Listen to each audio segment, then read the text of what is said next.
vous retrouver. Je suis de retour. Eh oui, j'étais en quarantaine, car ma famille a chopé le virus. Mais là maintenant, ça va bien. J'ai quand même regardé tous les posts cathés de chez moi. J'ai regardé Abraham, Moïse. Eh oui, vous vous souvenez? Moïse. Eh bien, Moïse qui Dieu appelle dans le buisson ardent, l'envoie à faire sortir son peuple de l'Égypte, car ils étaient esclaves. Et oui, il a réussi à faire tout cela. Il conduit le peuple jusqu'à la terre qui avait été promise à Abraham. Et dans ce pays, le peuple pourra vivre finalement la présence de Dieu, partager son amitié. Et Dieu lui avait même donné des règles, des commandements pour vivre dans l'amour. Mais une fois installé dans la terre promise, le peuple de Dieu oublie de plus en plus son Dieu. Il n'écoute plus sa parole. Comme d'habitude, dès qu'on va bien, on oublie Dieu. Oh là là! Et chacun n'en fait qu'à sa tête. Alors, qu'est-ce que Dieu va faire devant un tel endurcissement? Dieu va choisir un enfant appelé Samuel, en sorte que, par lui, puisse se former son peuple. Et du coup, Samuel deviendra son messager, son porte-parole. Allez-y, c'est parti! On verra tout cela dans cette nouvelle pause catée!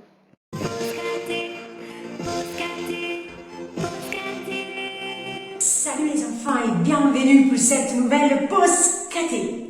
Merci Santon pour être parmi nous. Ça fait vraiment plaisir de te voir. Alors, on se met debout et on peut commencer par notre beau signe de croix. Au nom du Père et du Fils et du Saint-Esprit. Amen. Seigneur Jésus, apprends-nous à faire silence pour écouter Dieu qui nous parle. Apprends-nous, Seigneur, à être docile et surtout à être disponible, afin que nous sachions répondre avec beaucoup de sollicitude, avec beaucoup de joie, afin que nous apprenions à nous mettre au service de Dieu et au service des autres, avec beaucoup de disponibilité. Au nom du Père et du Fils et du Saint-Esprit. Amen. Alors, bien, si vous avez été attentif, Santan nous a fait une très belle introduction. Il nous a dit que ce que s'est passé après que Moïse libère son peuple de l'esclavage d'Égypte et qu'il s'installe à la terre promise, dans la terre promise.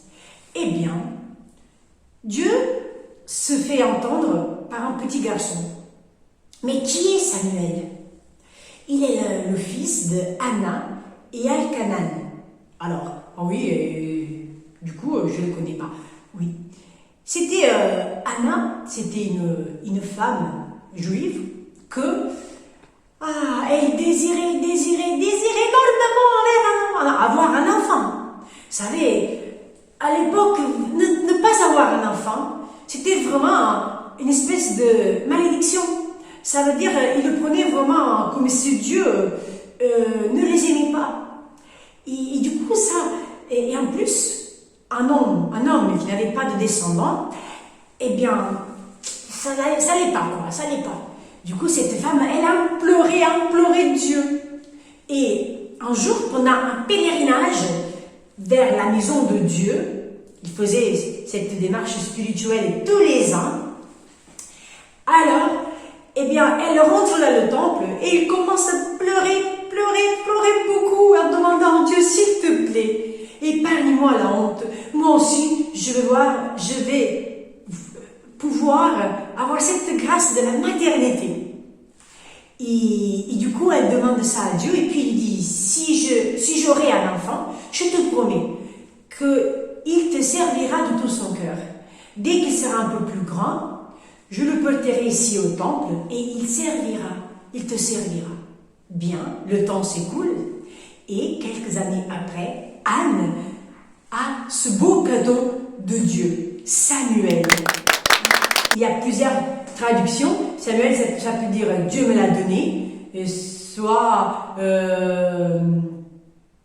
Dieu est présent, un truc comme ça. Bon, je rectifie ça après. Eh bien, et alors, comment vont se dérouler les choses? Eh bien, on ouvre grande les portes de notre cœur pour accueillir la parole de Dieu que je veux lire maintenant de ma super Bible. Alors, c'est le premier livre du prophète Samuel. Le jeune Samuel accomplissait le service divin sous la direction du prêtre Élie. Les oracles du Seigneur étaient rares à cette époque et les visions peu fréquentes. Un jour, Élie dormait dans sa chambre. Sa vue baissée, il ne pouvait plus bien voir. La lampe de Dieu n'était pas encore éteinte. Samuel couchait dans le temple du Seigneur, où se trouvait l'arche de Dieu. Le Seigneur appela Samuel, qui répondit « Me voici ». Il courut vers le prêtre Élie et il dit « Tu m'as appelé, me voici ».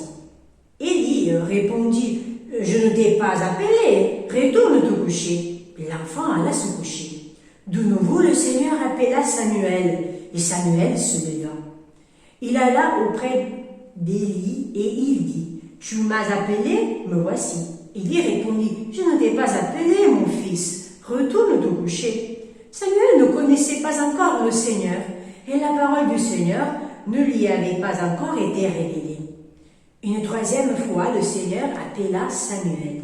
Celui-ci se leva, alla auprès d'Élie et il dit « Tu m'as appelé, me voici ». Alors Élie comprit que c'était le Seigneur qui appelait l'enfant, et il lui dit « Retourne te coucher, et si ton appel, tu diras « Parle, Seigneur, ton serviteur écoute ».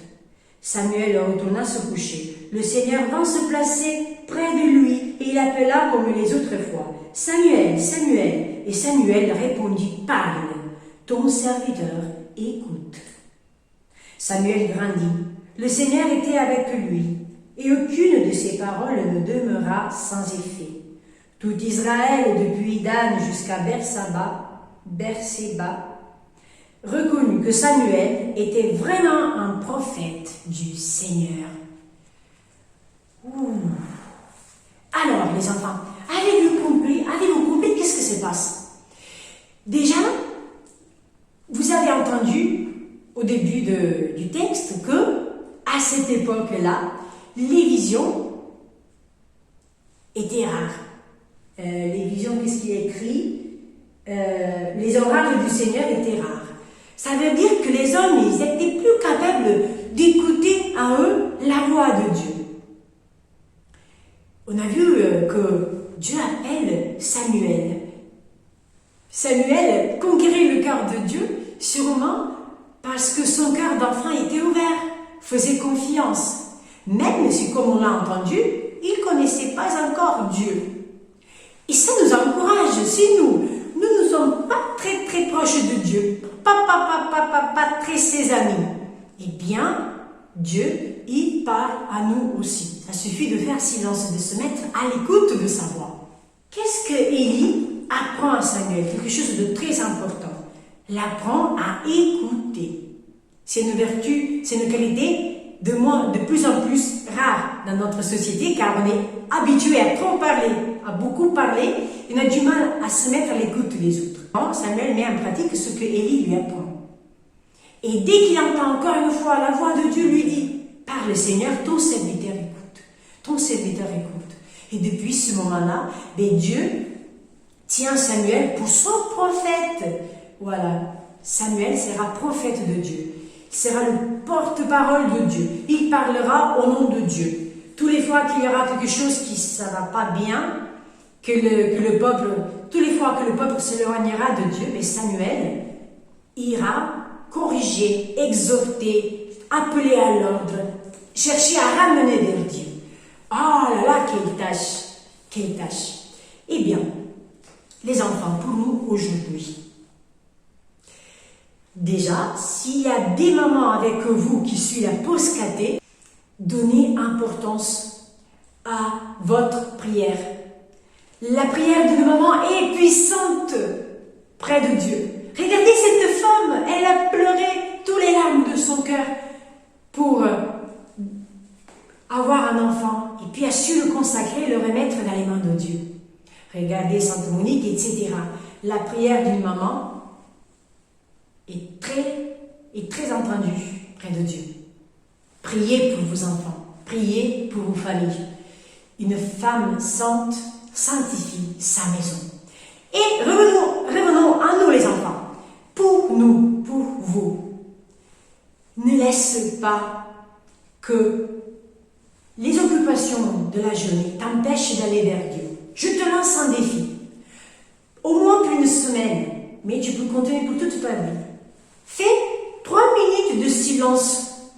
Commence par un beau signe de croix. Tu te choisis un coin silencieux et tu fermes tes yeux. Silence des yeux, tu ne regardes plus rien. Tu penses plus à rien. Silence de ta mémoire, ta pensée. Puis le silence des gestes. Tu arrêtes tout mouvement. Et dans ce silence, une fois que tout est silencieux, tu écoutes Dieu. Et à un bout d'un moment, tu lui dis, parle-moi Seigneur, car je suis là, je t'écoute. Faites cela tous les jours un petit peu, au moins 2-3 minutes. Et vous allez voir que dans votre prière, Dieu va me mettre des désirs d'amour dans votre cœur. Alors, disponibilité, écoute de Dieu et obéissance, se mettre au service de Dieu. C'est pas impossible, il appelle un petit garçon, il appelle chacun de nous, car Dieu nous aime et pense en nous. Alors, activité, je vous ai lancé un défi, et maintenant on a une activité à faire. Si vous voulez bien, alors les enfants qui ont les fiches de Vivez un enfant de lumière, vous pouvez faire, si vous souhaitez, la fiche numéro 11, oh là là, 11, bon, c'est celle-là. Vous avez un coloriage, soit un petit bricolage. Les autres enfants, vous pouvez trouver dans la description, comme d'habitude, quelque chose, une petite activité. Là, vous êtes proposé d'écrire une petite prière à Dieu. Soit derrière, vous avez des mots croisés. Alors, si vous n'avez ni l'un ni l'autre, vous n'avez pas le moyen de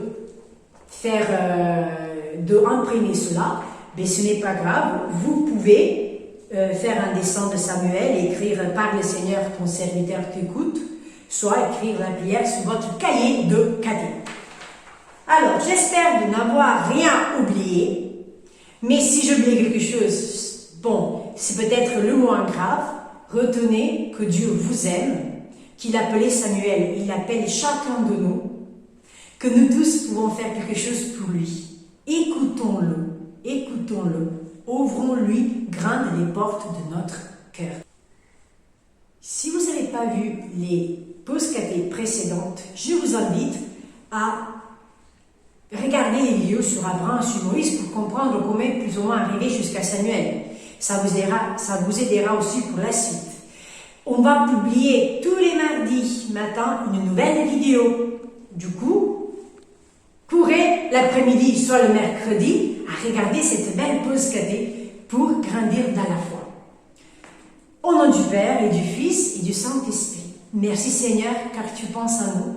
Merci parce que tu nous parles, parce que tu veux nous donner la grâce et la joie de ton amitié. Au nom du Père, du Fils et du Saint-Esprit. Amen. À la prochaine!